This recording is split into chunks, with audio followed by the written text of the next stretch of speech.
Louis Pasteur is probably turned around in his grave. Berries are a fruit.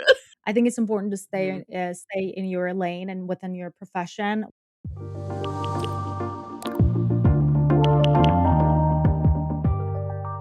Today we're talking about misinformation in the nutrition space.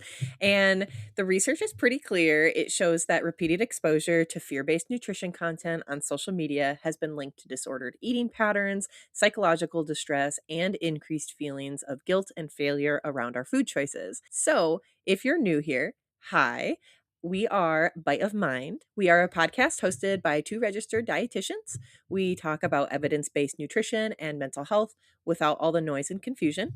And since we talk about this intersection, that we felt that we'd be doing a disservice if we didn't spend an episode talking about the connection between misinformation and mental health. So, welcome here.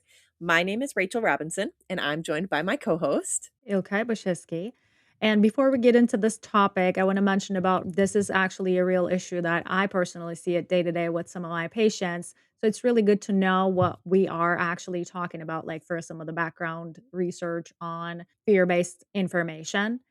Hmm. And so let's get into our topic today then.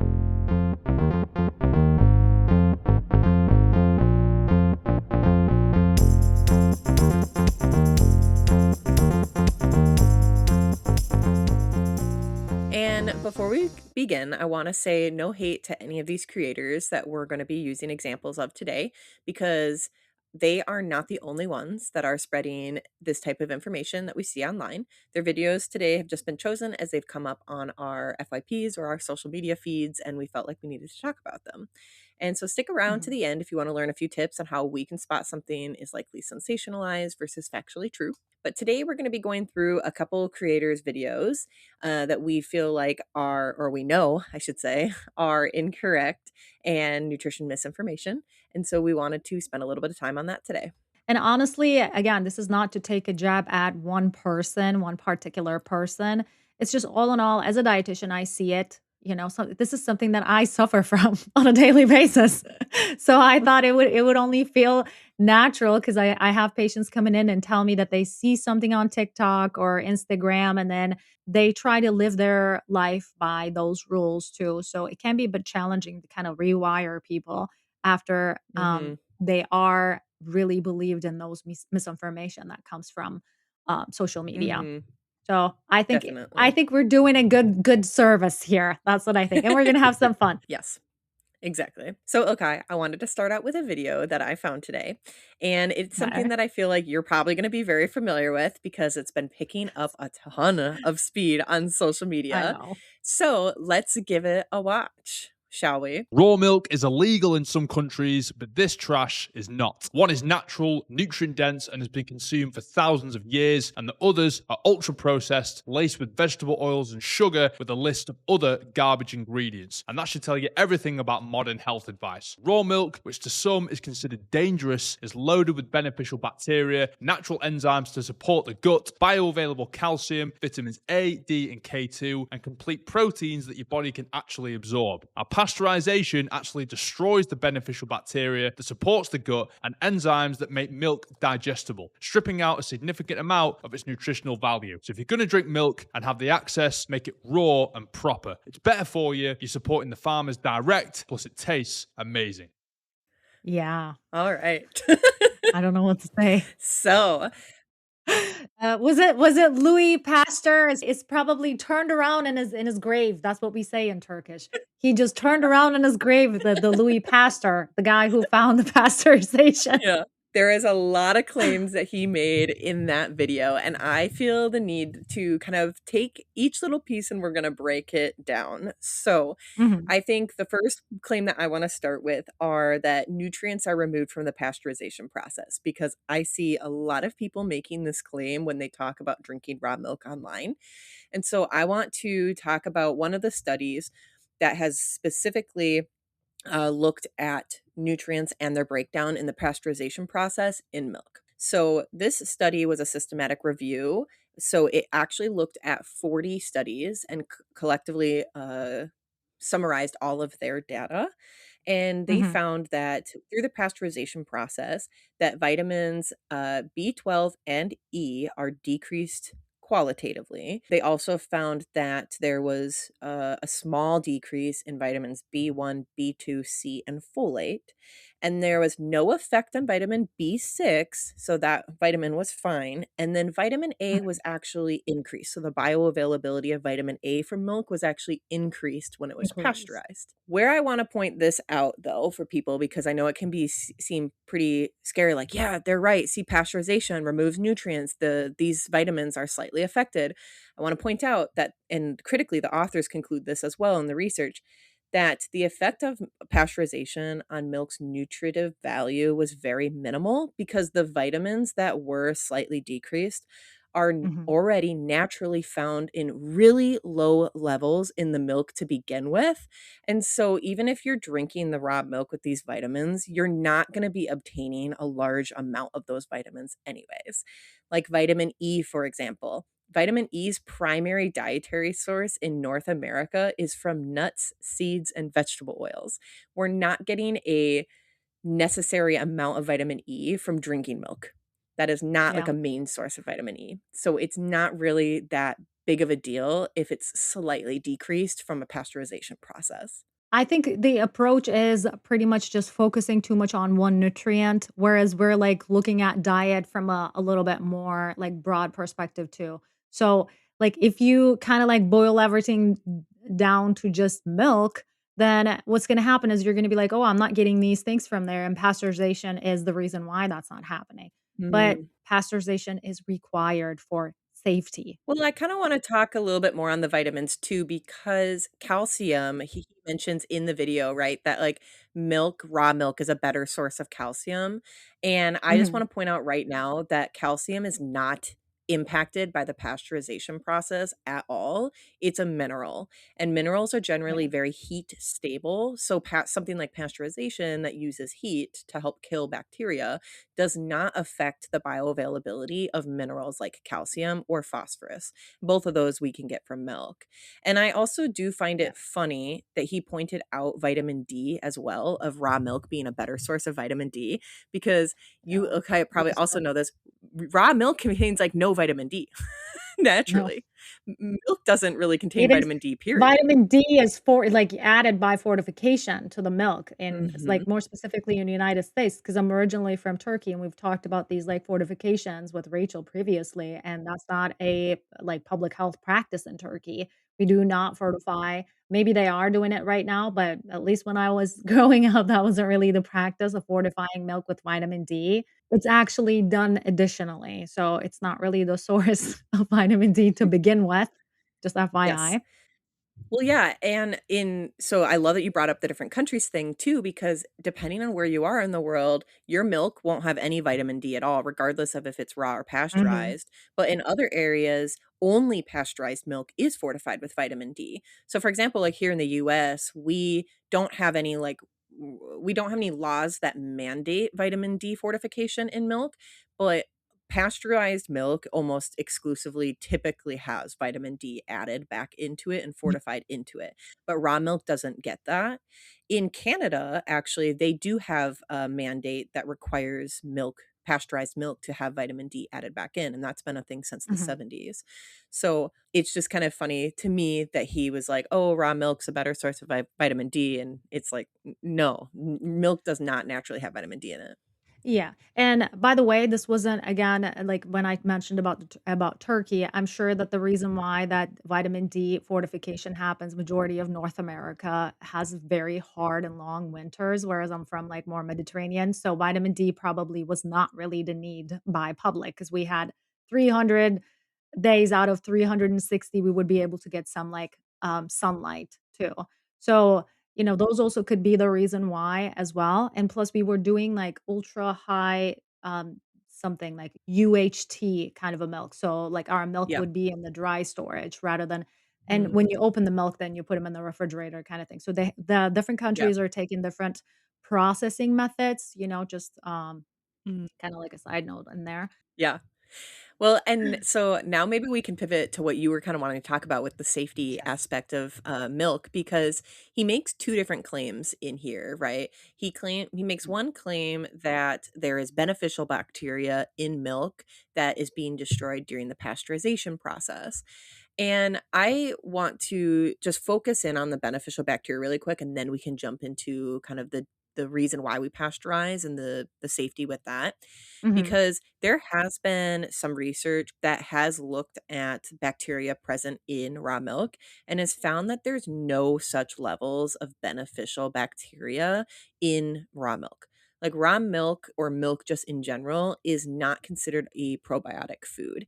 It No. doesn't play a significant role in the human gut microbiome. And so, if that is something that you are concerned with, of wanting to get probiotics in order to help with your GI system, you'd be more better off eating fermented foods or even other dairy products like yogurt or kefir, which are going to be fermented and contain those high concentration of different probiotic strains. It's the let me tell you, in some cases, some yogurt is not even considered as probiotic. It needs to have a Hmm. certain level of bacteria, certain strains of bacteria, and a certain level meaning like certain number of bacteria in order for that thing to be considered probiotic. Well, I mean, all yogurt has lactobacillus in it. It's just that some yogurts have additional probiotics added. Yes, but still though, like, sometimes the number doesn't reach up to there with some Yeah. yogurt too. So, I'm not saying yogurt is not probiotic at all, but some yogurt might not Mhm. even be able to offer you that, and it's fermented. Yeah.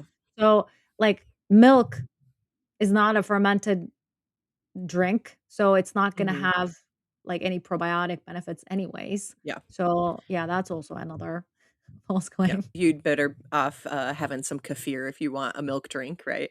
My husband It's calls, actually pretty good. kefir. Yeah, it is, I love it. We buy it quite frequently. My husband likes to call it the adult version of Danimals or Go-Gurts.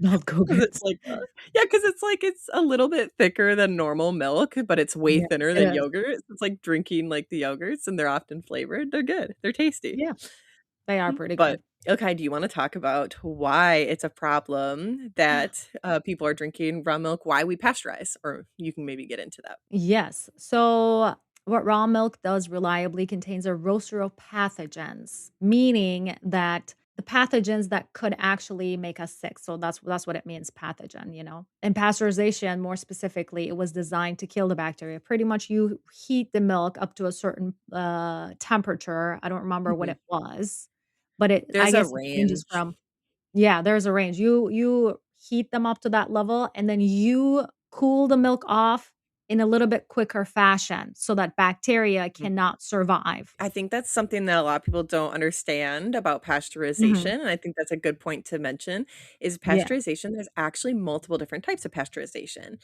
So the most common one that a lot of people are probably familiar with is heating your milk up for like 15 minutes, if you're doing it at home, because a lot of farmers will, if they have raw milk, they'll pasteurize themselves their own milk at home. They heat it till Mhm. it boils and they keep it there for like 15 minutes. That is still really high. It doesn't need to be that high.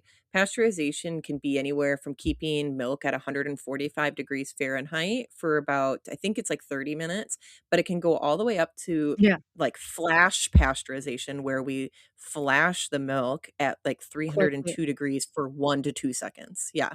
And that's it. Yeah.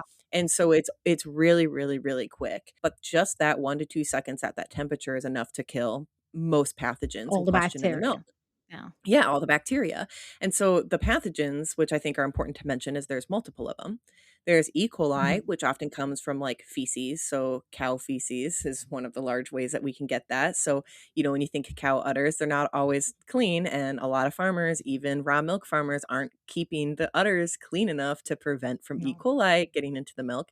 But the more concerning ones, well, I mean, E. coli is really concerning, but some of the other ones that you can get to that are also concerning are Campylobacter, Cryptosporidium, Listeria, and Salmonella.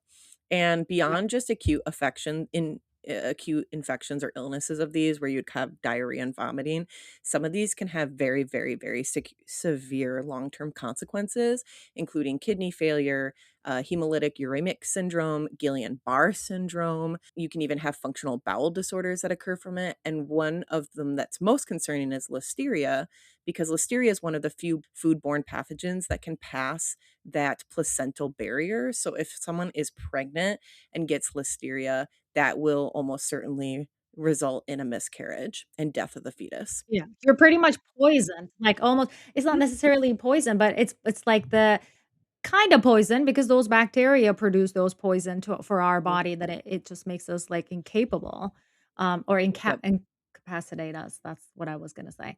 But between 1998 through 2018, there were 202 outbreaks linked to raw milk consumption, so causing Mhm. 2,645 illnesses and 228 hospitalizations that could simply be avoided by consuming a pasteurized milk, which was found almost how many years? Pasteurization is a very, very old process, I know, like, hundreds of Oh, years yeah. ago it was found. Mhm. And, I know, let's unpasteurized look. milk, while you're looking for that, like, if the population is not really too high, and pasteurized milk is consumed by only, 3.2% of the population, and it caused 96% of all of the illnesses that is caused by contaminated dairy products, so, like, the number is really high, so watch out. That's what it is. 1862. Yes! You guys, come on. I think, like, going back to talking about the outbreaks, it's really interesting to me because that's the CDC data that we could find from 1998 to 2018. I'd be curious to know in the last 8 years how many more outbreaks have been occurring because of raw A lot. milk, because the amount of consumption has picked up quite a bit. And it's important to mention too, like, outbreaks mean that that impacted more than one person. And so this is just measures of the outbreaks that were happening, which was causing Mhm. 2,645 illnesses and 228 hospitalizations. That does not include individual one-off cases where it may have been one member or one family person, or maybe one family or one person who ended up getting sick from milk, because foodborne illnesses are really, really, really hard to track down the cause of those illnesses. So, I Mhm. mean, probably almost every single person listening to our podcast has probably had a foodborne illness at some point in their life. I mean, I've had foodborne illness before, Me too. and it's miserable. It really, really, really sucks. But how often, like, more often than not, we usually attribute, "Oh, I'm sick," to the last thing that we ate, and even though that may not actually be the case, or the food that we got sick from. So how many more potentially thousands of people have gotten sick, like E. coli, from a raw milk beverage, and it Mhm. not think that it was related to that? So therefore, it does not get reported, or they don't go to the hospital, they don't go to the doctor, so it doesn't get reported to the Mhm. CDC, so we don't have data to track that, right?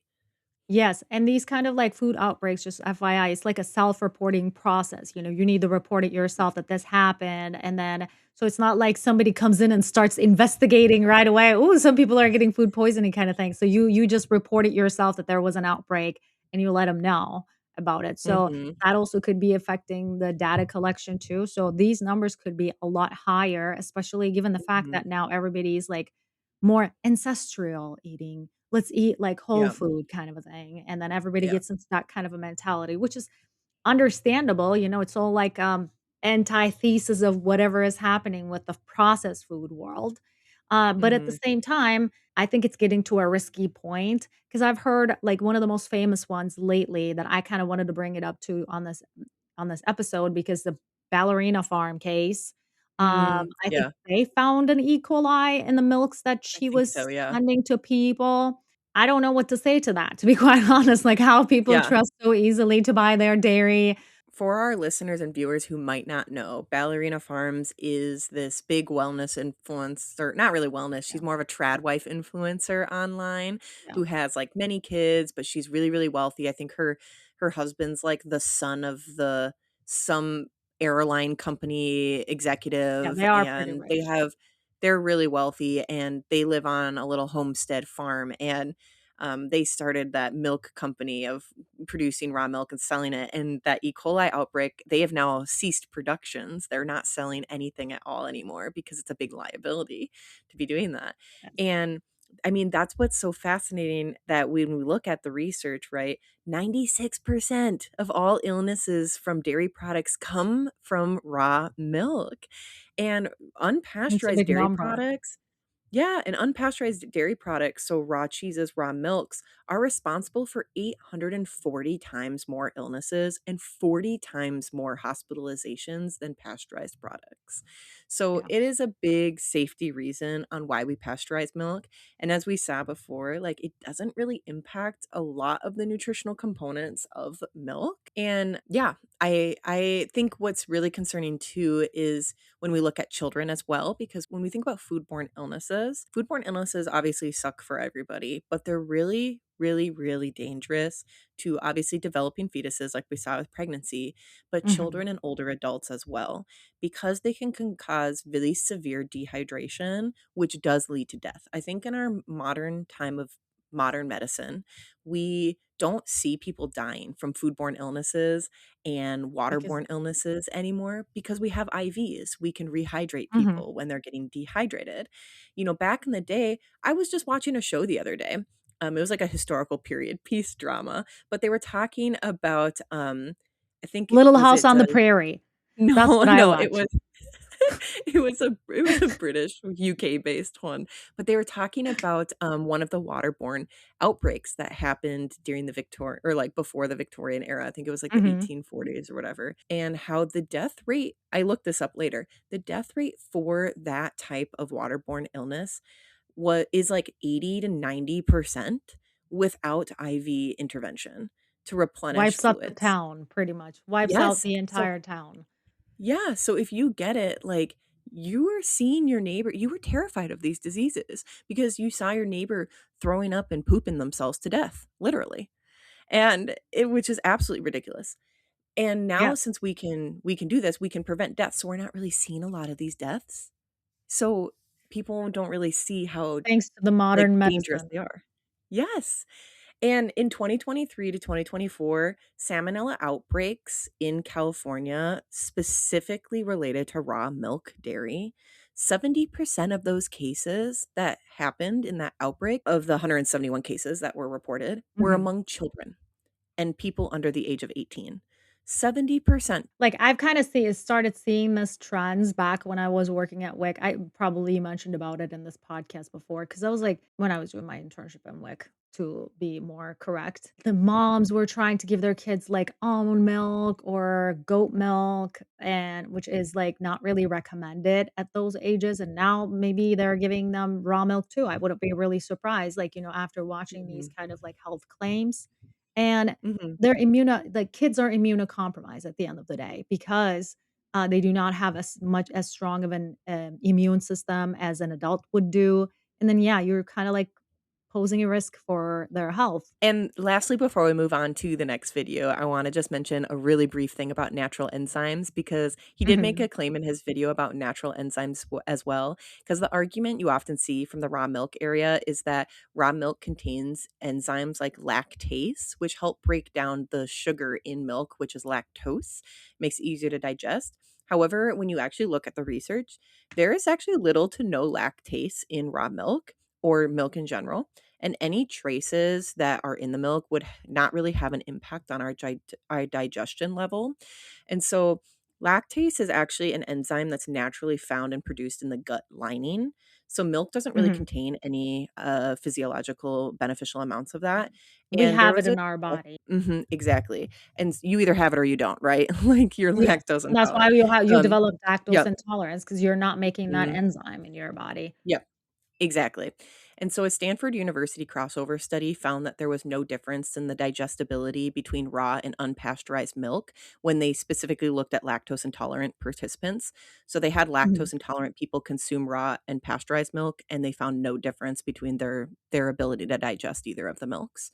So if you're Yeah, lactose intolerant, really the real strategy is just take a lactate pill if you want to consume dairy, or all just the go for day. a plant-based alternative. Yeah. Yeah, the last thing too that I was gonna move into into how it's like how the protein amount also is not affected by it. So, casein, like but we talked about the pasteurization process. So it's not too long to the point where it would denaturalize or like would break the protein in the milk either, because we Mhm. keep in that heat for a very short amount of time. Not wait, but they do. That's why we don't really see a lot of protein loss either. Yeah. Casein is very heat stable anyways, which is one of the milk proteins.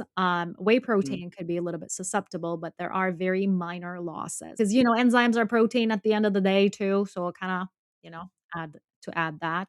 Yeah, that's a good point. So, Ilkai, I think you found the next video. Should we go Yeah. ahead and check that one out? We are mother-daughter models who don't eat veggies.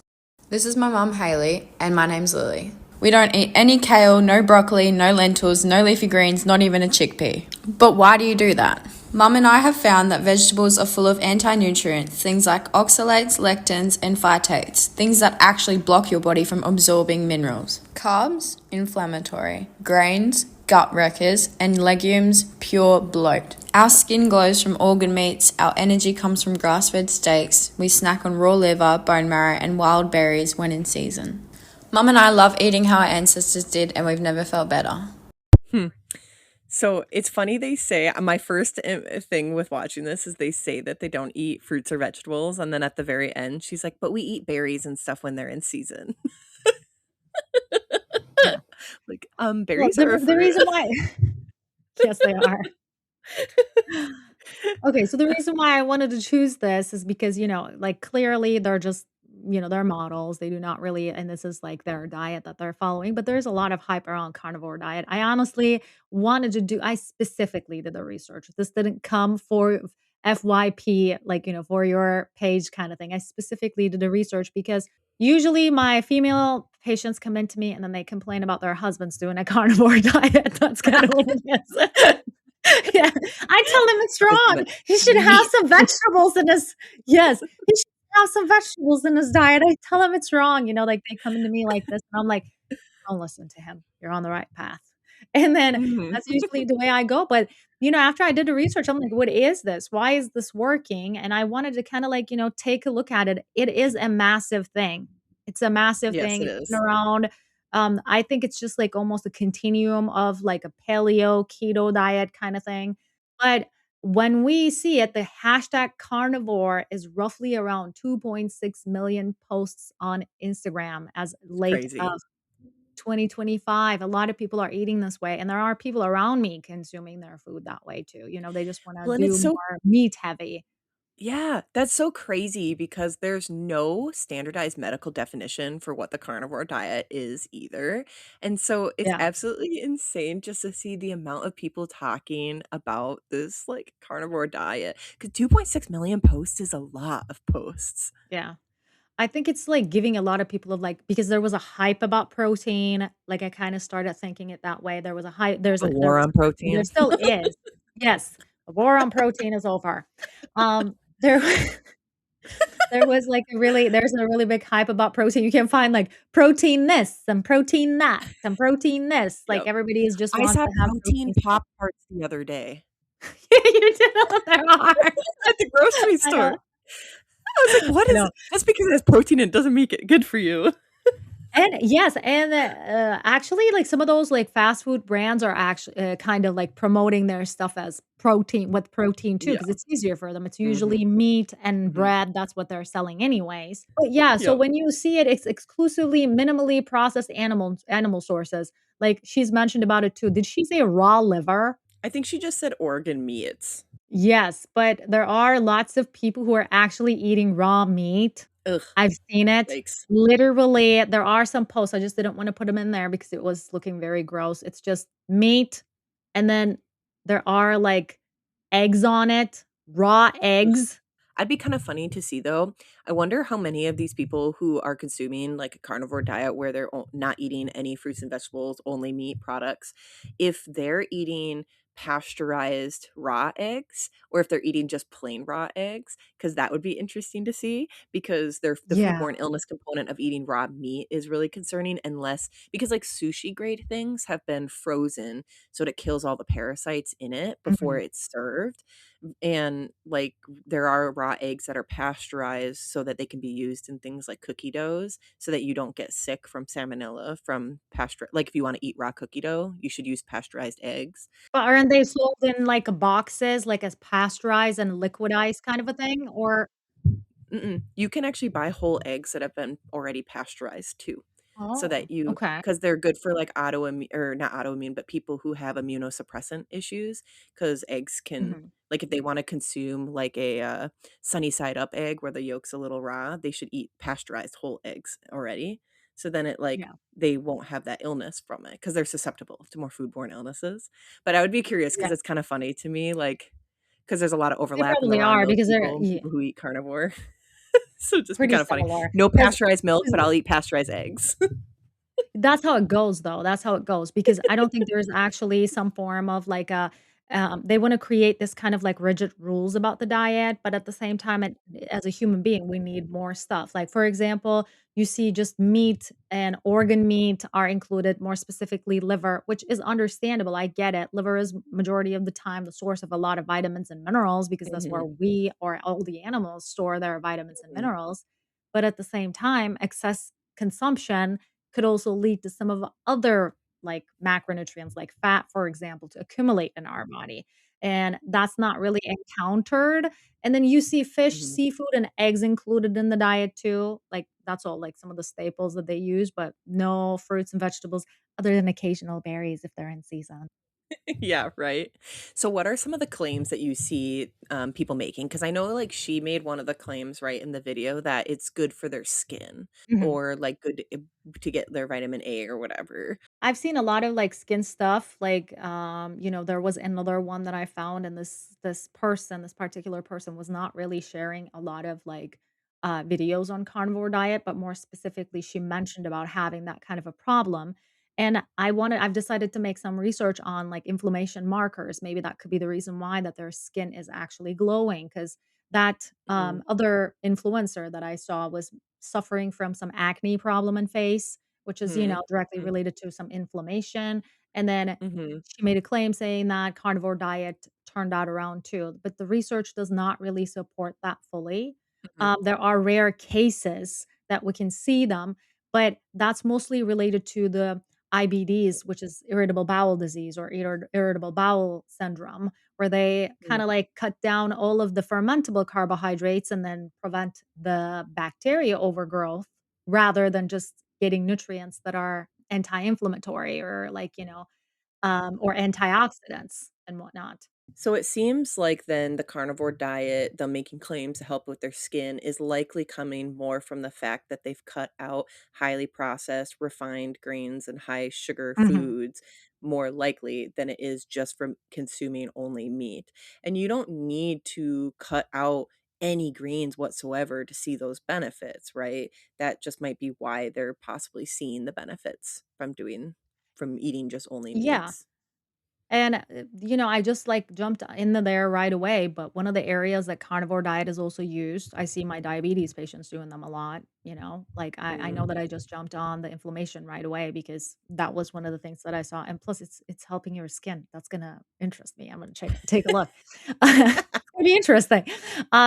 But yeah, one of the biggest claims are actually, it comes from, like, metabolic syndromes where people have Mm. hyperlipidemia, and then when they have diabetes, they usually try to kinda, like, turn into there. I found a couple one that they kinda did a voiceover with, Joe Rogan saying his brain fog is gone. There are claims like that around, but I wanna actually, like, touch base with first the diabetes and then this lipidemia or hyperlipidemia claims. So, number one thing, hyperlipidemia claims are actually the evidence isn't there with it. The more, animal source product you use, the more gonna build up more cholesterol on your blood. Well, it's the saturated fat, right? Yes, it's a saturated fat aspect of the things. Yes, absolutely. Mhm. So the research isn't there with diabetes. There might be certain impacts that people might be experiencing. And I'm not saying like we support this diet. I am just trying to explain the reason why they might be experiencing this because they cut Mhm. down all of their carbohydrates, which may result in lowered blood glucose levels while you're if you're Mhm. experiencing hyper blood sugars, like, when you have Yep. higher blood sugars, you Yep. might be having a different kind of a result with it because your main source is protein now, it's not carbohydrates, Mhm. which we both know Mhm. carbohydrates are the main dominators when it comes to blood sugar levels being, like, up Mhm. and down throughout the day. What's concerning for me with the diabetes angle, though, is I think a lot of people focus on diabetes as we need to control blood sugars, we need to get blood sugars down. But we often neglect the fact that if we just completely cut all carbohydrates out of our diet, that we're increasing the risk of having low blood sugars or Mhm. hypoglycemia, which is just as dangerous as having high blood sugars. And so, also, when you're replacing carbohydrates with only a protein source, you're going to be increasing the risk of what getting. Ketoacidosis. Yes, thank you. Keto Ketoacidosis. and you get hospitalized for that, you guys, just Yes, FYI, DKA is something that can put you in ICU. exactly. So it's it be kind of concerning. I think it going off of the fear thing, I just want to say really quick before we move into some of the other things that were wrong in this video is that you mentioned fear too, like when we're afraid of something, we're going to be jumping into picking up these claims like this. When we have diabetes, right, you're often told the fear of having high blood sugar, high blood sugar, high blood sugar. So you're going to jump into maybe something like carnivore diet because you're like, this is really strict. It's going to fix my problems. It's giving me clear direction. But in reality, we don't stop and look at, does the evidence actually support this? And is this going to be a good long term solution? And the answers to both of those are no.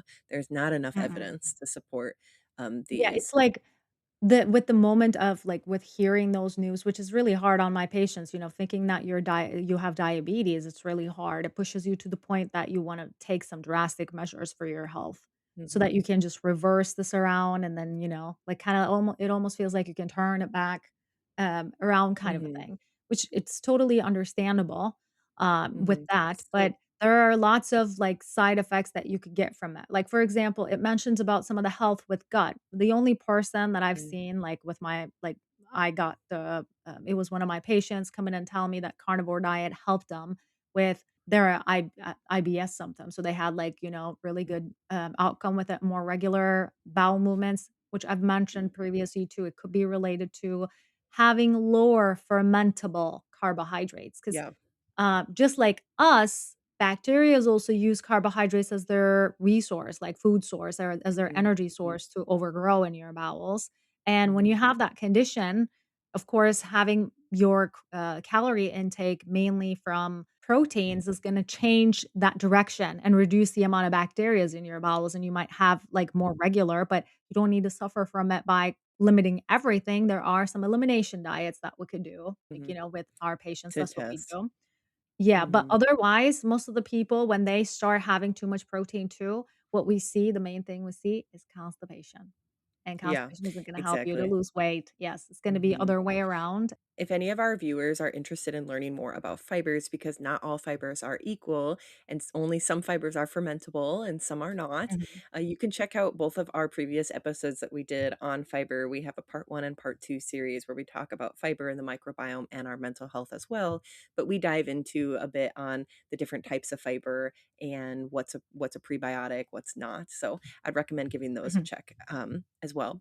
But kind of moving into the next claim in that video, I know she mentioned a claim about how plants have all of these anti-nutrients or these anti-nutritional compounds, right? Do you want to talk a little bit on why that's Yeah. not really the case or why it could be, but also not at the same Yes. time? I think she was talking about oxalate or oxalic acid, that, them being in more specifically, she said, legumes are gonna bloat you, vegetables have components that could debilitate your enzymes pretty much. That's what she was saying, that so your enzymes wouldn't work. There is no research on more specifically vegetables doing that to you for starters, but if anything, vegetables are antioxidants. So an oxidation in our body is usually like one of the reasons that we have certain conditions. Like, for Mhm. example, our DNA could changing and then us having some like abnormal growth in certain parts of our Yes. body could also be referred as Mhm. cancer. That's part of the reason, and it happens from the damage in our DNA with oxidation. So when you have vegetables, it's kinda like eliminating that effect for starters, but with legumes, more specifically, some of those anti-nutrients, could actually we get rid of them by, like, those factors that could make us more bloat. We get rid of them by, like, traditional methods like soaking it, you know? And if you're someone who Mhm. likes beans and then do not consume it because it's not part of Make you gassy. yes, make you gassy, you're just pretty much gonna keep yourself away from a really good nutrient that you could have with beans because they provide you both protein and you get, like, a little bit better of, blood sugar management because the carb that you're getting is accompanied by fiber and protein Mhm. in them. Mhm. But carnivore Well, diet is pretty much opting out, like, saying that you're not going to have any lentils or legumes in your diet. I love that you brought up the oxidation, that reactive oxygen species and our that are produced, they're a byproduct of just everything environmentally, what we eat, everything that we put in our body and we're exposed to increase risks of things like cancer. And by eating plants that are really high in those antioxidants, like berries, fruits, other fruits, vegetables, that type of stuff is to help counteract those species. And we know that Mhm. diets higher in plants have a lower risk of developing cancer. And we know that diets that are higher in meat, like animal products, you do are linked to higher rates of cancer. Not to say that a vegan diet is the best diet because it's not. We do get beneficial nutrients from meat, but if we can make sure we're getting enough plant sources, that's actually going to decrease our risk of things like cancer. Yes, absolutely. We talked about, like, some of the essential vitamins too, vitamin C, sometimes we get vitamin K from plant-based sources too, which helps with our blood clotting, and then we get potassium. Some of the very important minerals are actually coming from vegetables, not from meat. There's plenty of minerals that we primarily get from plant sources, like magnesium, for example. That Mhm. largely comes from nuts and seeds. And so, if we're not eating nuts and seeds, we're going to have a hard time getting enough magnesium, which is a mineral in our diet and is very necessary for mood, for muscle maintenance, for it's an electrolyte in our body. So, it has a lot of these important factors. And vitamin C, like, I'd be so worried about the carnivore diet and people developing scurvy from having a lack of vitamin C, which comes only from fruits and vegetables.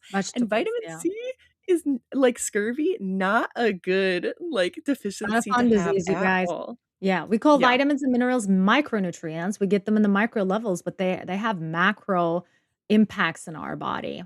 From the Yeah. deficiencies, you can actually die from some of the deficiencies. So Mhm. they're vital, very important for our existence.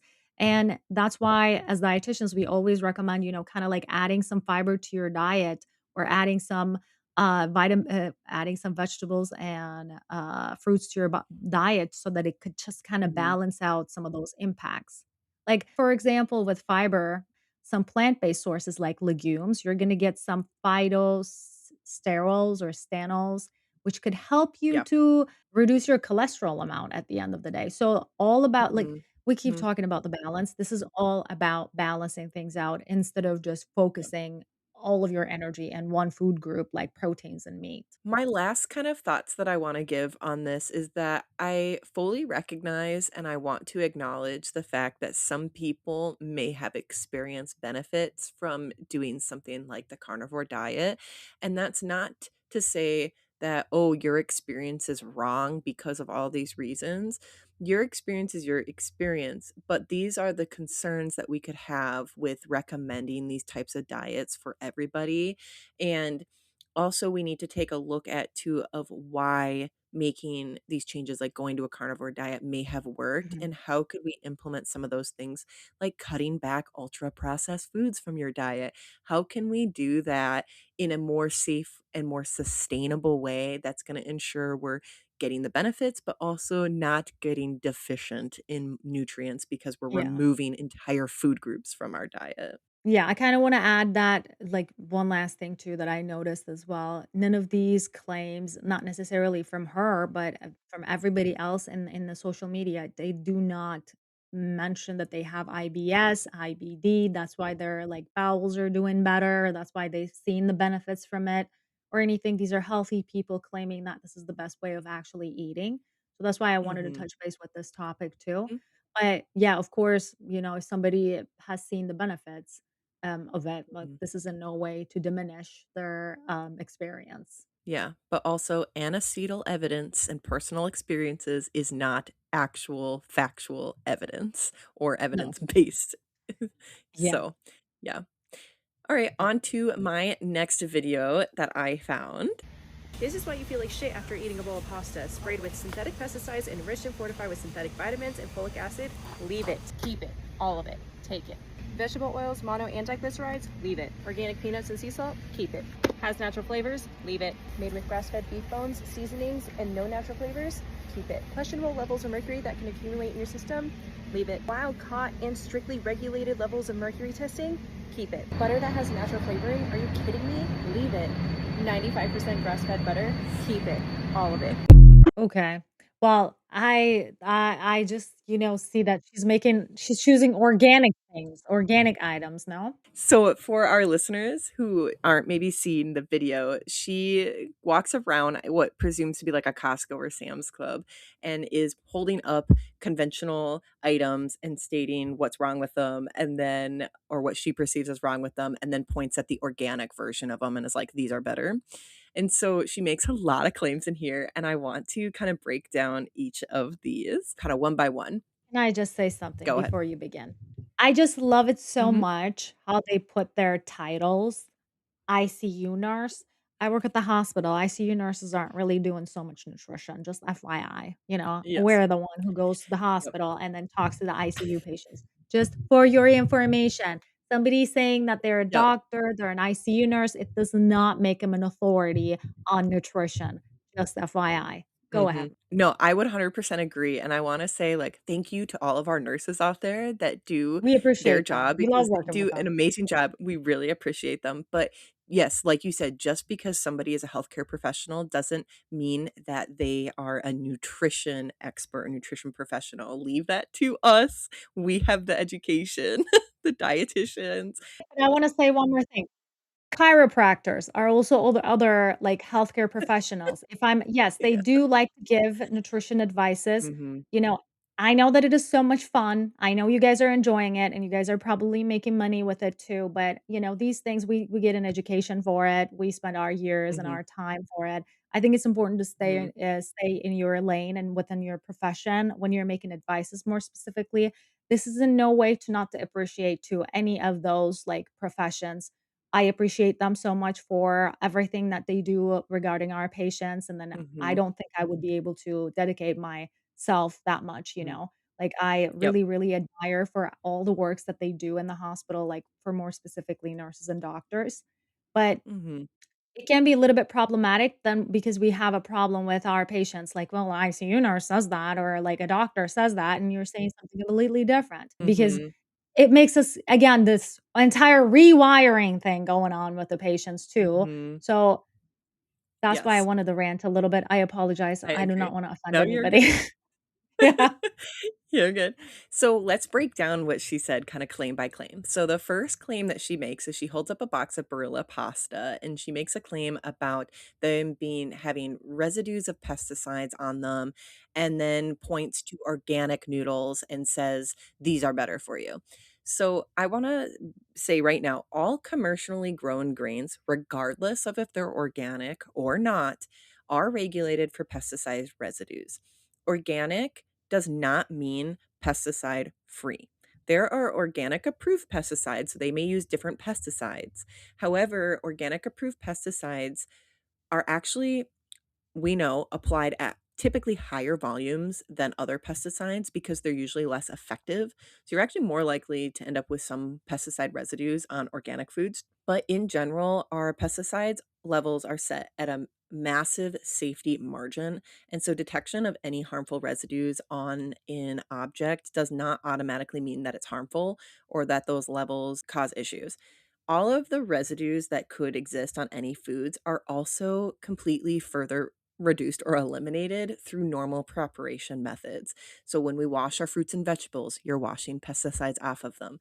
When you're cooking your pasta in water, which I'm hoping you're doing, you're going to effectively be rinsing any residues off of them as well.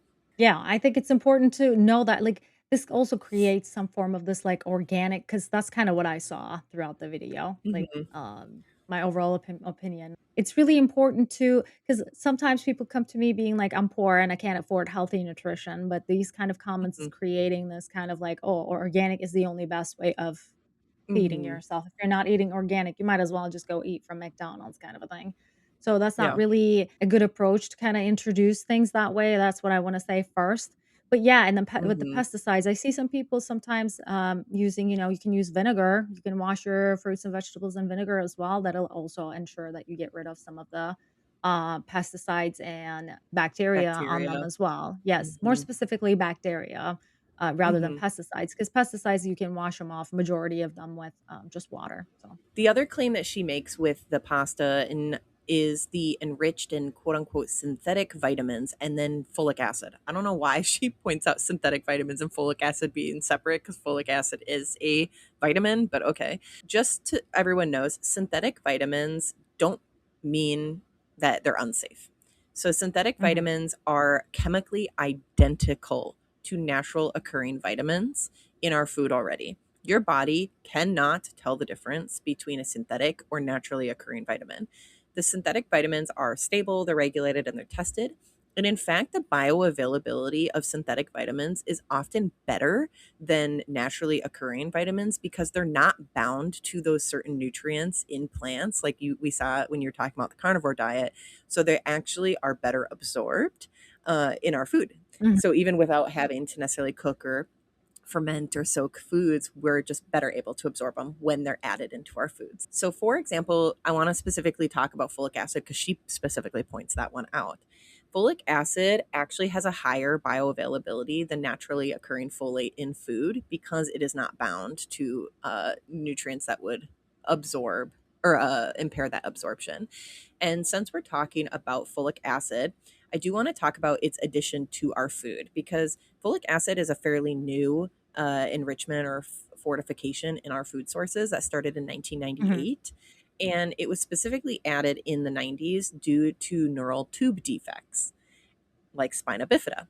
And yeah, once it was added into our food sources, there was a huge decrease in the amount of neural tube defects that we saw in our society. And research looking at 71 countries who have added fortified folic acid to our food has overall found a 78% reduction in neural tube defects after fortification was started.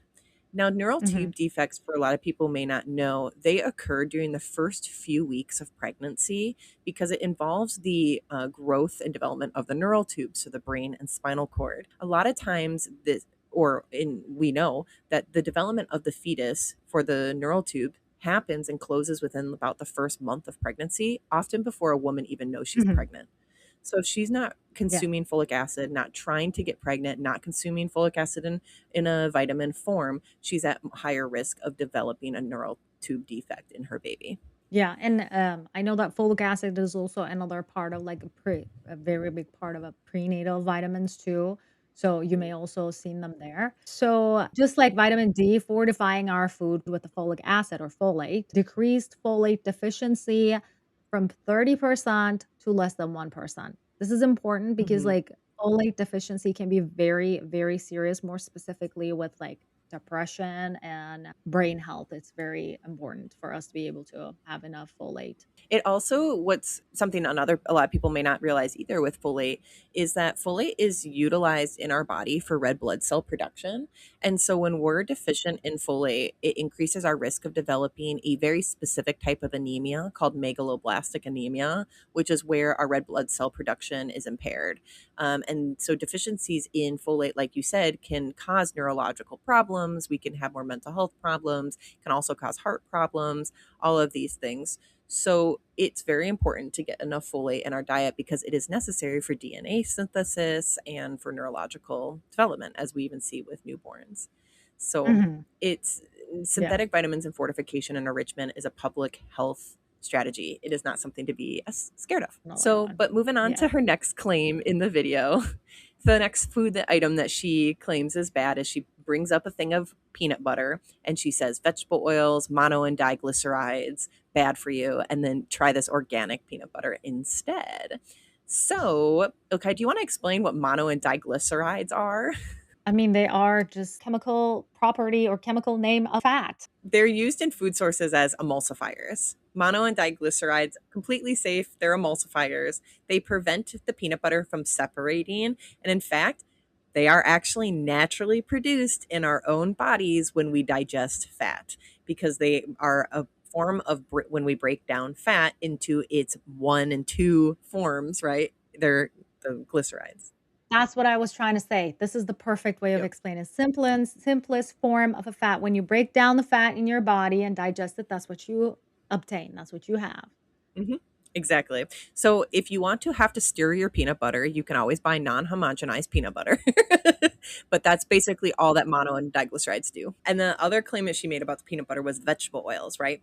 And so we know that Uh-huh. research has shown that fats and seed oils do not cause inflammation. We talked about this a little bit in our like 2 episodes back when we talked about the Previous new ones. food pyramid, new food guidelines, that seed oils and vegetable oils are a necessary source of an essential fatty acid called omega 6.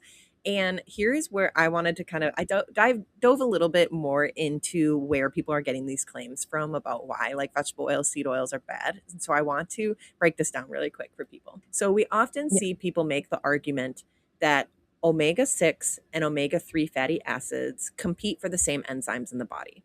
So seed oils Yeah. are high in linoleic acid, which is, we'll say LA acid, and omega 6. Well, linoleic acid, so LA, can be converted into what's called arachidonic acid, or AA acid, which is a precursor to pro inflammatory compounds. We know that through research. However, Mhm. because we know through research that AA can be a precursor to pro inflammatory compounds, people think that eating a lot of seed oils therefore must drive that inflammation and flood the system with a lot of AA. Like if we consume a lot of Mhm. seed oils high in linoleic acid, we're going to have a lot of AA and therefore be inflammation.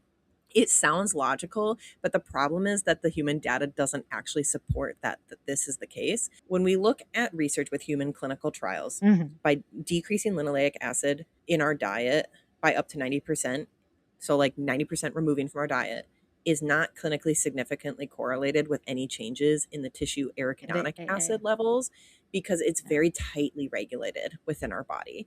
So even if you're consuming a lot of seed oils with high linoleic acid, since the pipeline is really tightly regulated, it doesn't actually cause an increase of arachidonic acid in our body. So just because you're like chugging a lot of it doesn't mean you're suddenly going to get a lot of arachidonic acid or pro-inflammation. Yeah. Like, so, meaning we can convert them to an LA to an AA. You can just convert them in a lab environment, but that doesn't mean that this is how it goes in our body too, and Mhm. research does not really support that either. But, Exactly. the second issue was, like, with the inflammation itself. I mean, I know that fat Mhm. causes inflammation. Yep. So the second issue is in the inflammation claim itself. So even as setting aside whether linoleic acid raises arachidonic acid, which we know isn't true, the assumption that more AA acid automatically means more inflammation also doesn't hold up in the research either. So studies in healthy human adults have found that an increase of the AA acid does not increase the concentration of many inflammation markers, and epidemiological studies have also suggested that AA and LA acid may be actually linked to reduced inflammation in the body. So it all really comes down to the ratio between omega 3 and omega 6. Like in our Mhm. diet. Omega 6 is an essential fatty acid. It is necessary for us to get, but the problems that we might be seeing in inflammation might be more in line with people not consuming enough omega 3 because we want to make sure that we're consuming more omega 3 than omega 6, but we still need omega 6 because it is necessary in our diet. So a lot of people, the research is complicated in this. So a lot of people jump onto the bandwagon of omega 3 is good, omega 6 is bad, they must compete. So therefore, no seed oil. Seed oil is bad, don't eat them. When in reality, that's not the Yeah. case. Basically, if you need more omega 3, eat more foods with omega 3. Still consume your I seed think oils with the essential fatty acids, but get more omega 3 foods in your diet. Yeah, I think it's the other issue with the omega-3 consumption being low too, because we know that that is anti-inflammatory for sure. But the other Mhm. issue is we don't really consume it as much. That's why we see more inflammation because the food sources are limited. There's only like you can get a fish sources. Which I live in Midwest. I know people don't really consume fish, even on Fish Yeah. Friday. They don't really consume much of fish.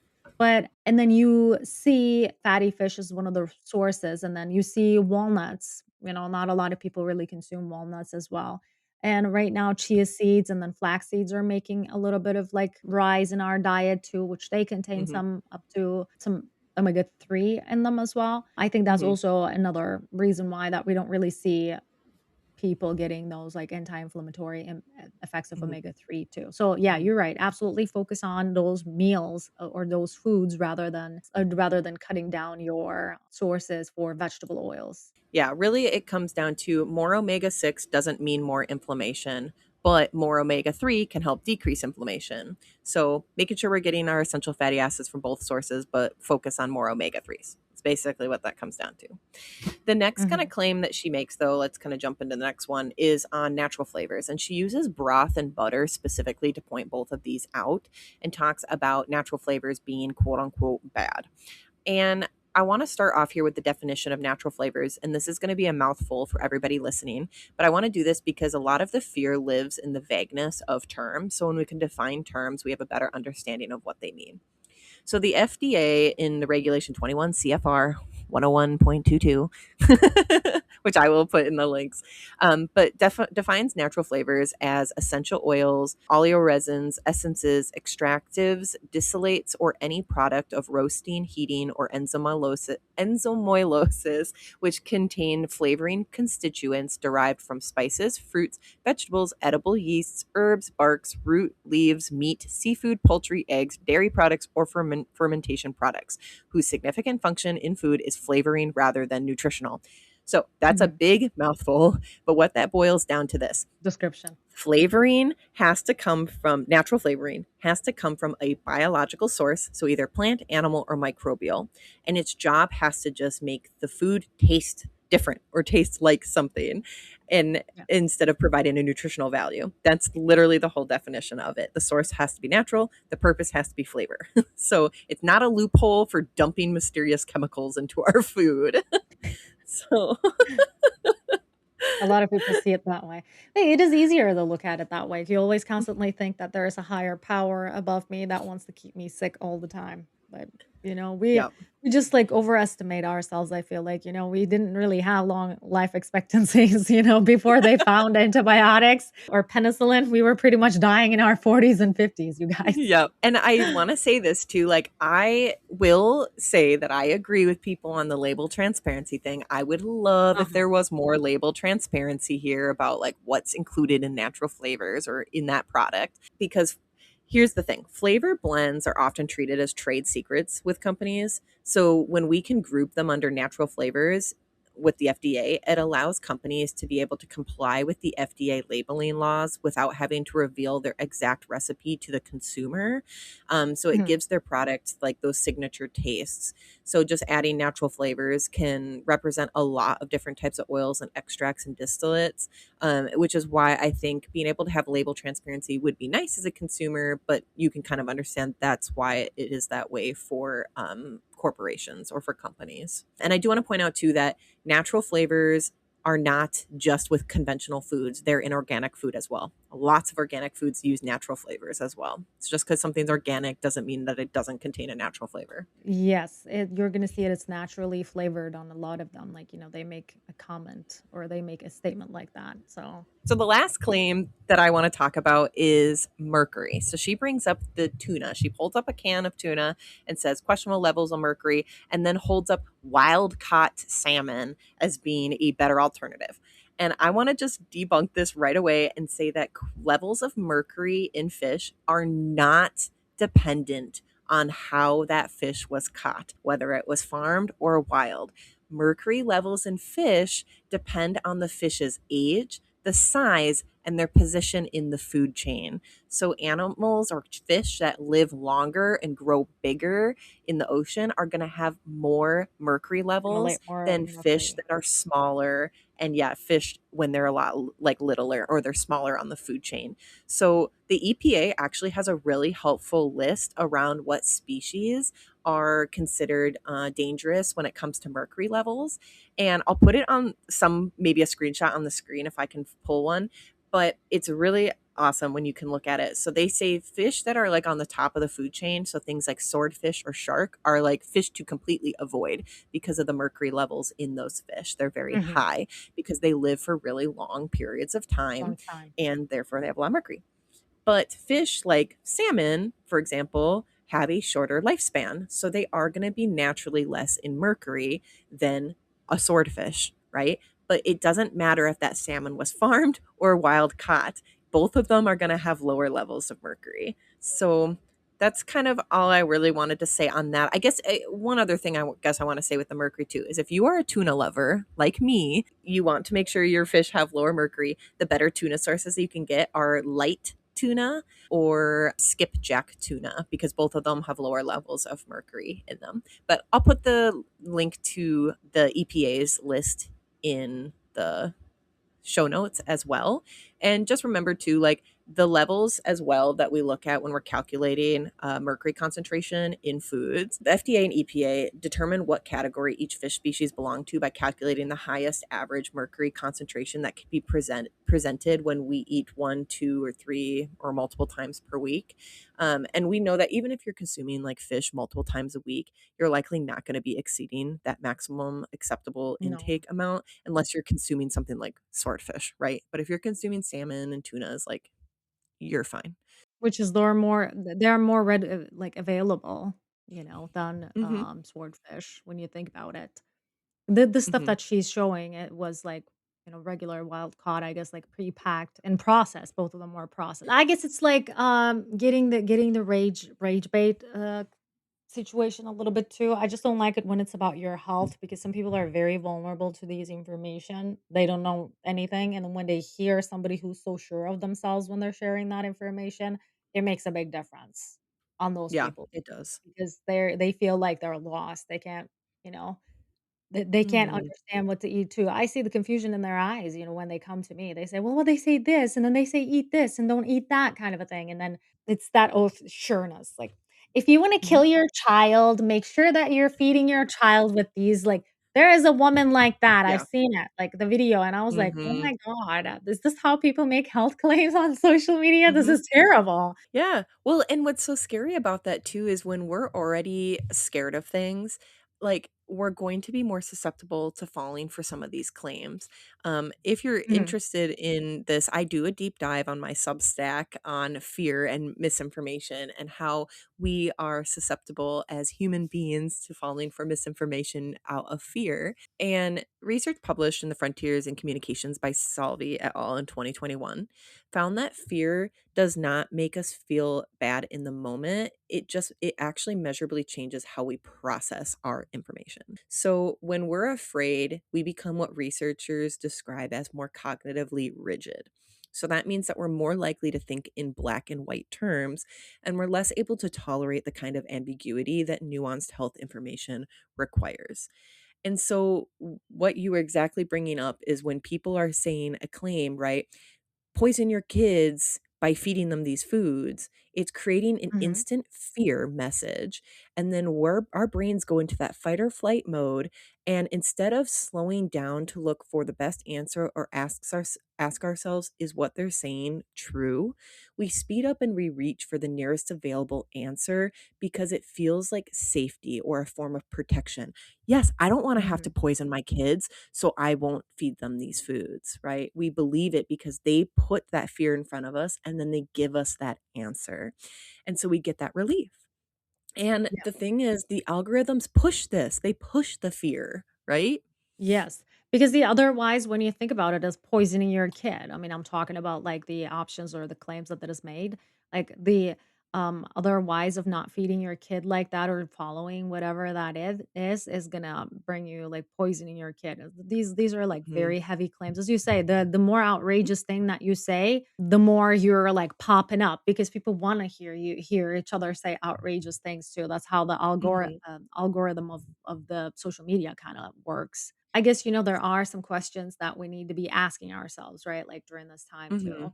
Yeah, so if you come across any health information online, like people making these claims, there are 4 questions that we can ask ourselves, to make sure that we're actually thinking through the information that's being provided for us to determine that if it's possibly misinformation, fear-based things versus evidence material. So the first question is, what is the emotion that I'm feeling right now, and is someone trying to make me feel it? Yeah, like, because, you've already mentioned about it, like, fear, urgency, and anger are these are the immediate signs that something is important and it is worth listening. So, but even when I see those videos, I'm like, "What are they gonna say? Do they really do it?" Like, I question myself because Mhm. you see that people are making very outrageous, very over the top claims, just like the ones that I've seen in the carnivore diet, right? Like, "I don't get any bloating anymore," or even with the raw milk, you're hearing that the bacterias are dying. The good bacterias are dying when you pasteurize Mhm. them, or the enzyme activity is being reduced, and then you lose bunch of like vitamins, like vitamin D, which is not even in the milk to begin with. Not Mhm. Mhm. substantial amount is not in the milk to Mhm. begin with. And Yep. then when you hear all of those comments, and of course, it makes you feel like you have to move to the a certain direction. Yep. Yeah, exactly. And just because those feelings come up to us, and a lot of these feelings are often involved in health decisions and information, it doesn't automatically mean that what we're hearing is now credible, because credible health information is going to also provide you context, nuance, research to back up the claims, and typically involves next steps beyond just avoid this or take this. So if a Mhm. post is leading with those panic hooks and wild hooks with, like, especially if they're putting product links at the end, then it's worth kind of slowing down and taking a look at is and asking yourself, is it valid? Which kind of leads you into the second question you can ask yourself is, who is saying this information and what is their credibility? Like the video that I shared, for example, we've seen that I brought up two models. Are they nutrition Mhm, authorities? Nope, they're not. mhm, Or a lady who's talking about like buying organic stuff. She says she's an ICU nurse, but it does not qualify her as someone who can give nutrition information. It could mhm, qualify her to, give us some information about patient care in the hospital, for example, but not nutrition. Unfortunately, they have this looks that attracts people so much. As soon as they see the mhm, book, like cover of the book, they right away go into that direction, meaning that whatever mhm, information that they're sharing with you is correct. But what they don't understand is it just works for them. That's mhm. what it is. It's not a Exactly. study, it's not a research, it's something that works for Mhm, a person. And that's why nutrition has more nuance than just being one recipe for everybody, than more mhm. individualized, actually. Well, and then there's a meaningful difference too between people sharing their personal stories, like we saw with the carnivore diet thing too. Just because someone's explaining a personal story or antidote or antecedent, sorry, of like why this is working for them doesn't mean that they're making clinical claims that are evidence based or would even be appropriate for you. So a compelling personality and an envious before and after photo are not the same as having credentials, training, or even the accountability that we as professionals we're held to such an ethical standard of practice that is evidence-based and going to be individualized. So just a random influencer online is not held to those same standards, so they're going to be Mhm. more likely to just sell you something that's going to be able to make them money. So what Rachel is saying was suffered. We suffered. We Yeah. deserve the right. We've been studying on this. Yeah, which just kind of leads into the third question, which is what is being asked of me? Because fear based health content almost always ends with someone trying to sell you something. Either it's a course or a supplement, Almost crazy exclusively. elimination diet. Yeah, whatever it is. So, evidence based guidance tends to be way less dramatic and a lot more individualized. So, if the solution that's being offered is the same for everybody and they're selling you something, it's really worth taking a second to stop and ask, are they just trying to sell me something, or is this actually evidence based material? Which then, lastly, kind of the fourth one is, would I still make this decision if I wasn't feeling the way that I am right now? I don't know. That requires a really high level of awareness. I personally Hmm. think sometimes I just like by saying if somebody says something trying to make you feel scared or afraid, like make you feel bigger emotions about something that you say, that's Hmm. kind of like how I explain it to people. Then maybe try to keep it away when it comes to that. And I know that Hmm. it's not necessarily about the decision making, but it definitely affects Hmm. our decisions when we're feeling Hmm. strong emotions, if Hmm. it makes you feel strong emotions, that's what I wanna say, like, whether it's fear or sadness or feeling, like, really low Hmm. confidence at that moment, that is gonna make us to make a wrong decision in the end. Hmm. So that's, like, kind of I the mean, main point, I guess, with this. yeah. I mean, it's one of the same reasons why if you're getting tested for potential cancer, they always tell you to bring a trusted family member or friend with you to the appointment, because they know that when you're receiving the results, if you're going to be really afraid or scared in the moment after receiving those results, those big emotions you're going to have, you're not going to remember what's being told to you or what your possible options are. And so being able to have somebody else that helps you kind of stay calm, you can make those decisions. And so it really comes to health-based information as well. When we're afraid or feeling big strong emotions when we're receiving information, we might not always be making the most appropriate choice for us. As dietitians, when I have my patients, I have only one thing in my mind, that I wanna make sure that they're calm, like, same goes for Rachel too, that's what we're trained for. We wanna make sure that our patients are calm, and then they can, like, be more mindful, because that's the ultimate goal for us, mindful Mhm. nutrition. If somebody is Mhm. trying to give you fear and scares and then trying to doubt yourself constantly, question that. We're not telling you what you wanna hear, we're making sure that we do not, like, get you overworked. Instead, more wisdom about nutrition, that's the goal. So if Mhm. somebody's not giving you that, run away. Run away, stranger Exactly. danger, run away. Exactly. So that's kind of it that we have for you guys all today. We want to thank you so much for spending time with us. Stick around for our dietitian word of wisdom here at the very end. But first, if this episode made you think twice before spiraling over an ingredient label, then we did our job and we're really happy about that. So if you found this helpful, please share it with someone in your life who could use a little less food stress, because honestly, that is most of us right now. But remember to hit that follow button so you never miss us. You can find us wherever you listen to podcasts every other Wednesday.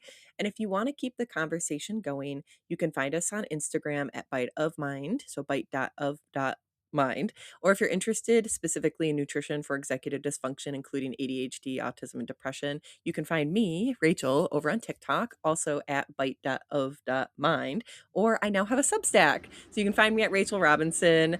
MSRD is my credentials there at the end, where I'm also sharing some of those blog posts. Yes, I got the read your blog on fear-based information. Definitely go check Mhm. Rachel's, she's more in the into media than me, as you can see. She's doing a great job with it. But yeah, so we would also love to hear any thoughts that you have in the comments. But until next time, we're going to leave you with our word of wisdom for today. And I'll let Ilkai read them. Eating well was never supposed to feel like diffusing a bomb. Yes, you're stronger than you think.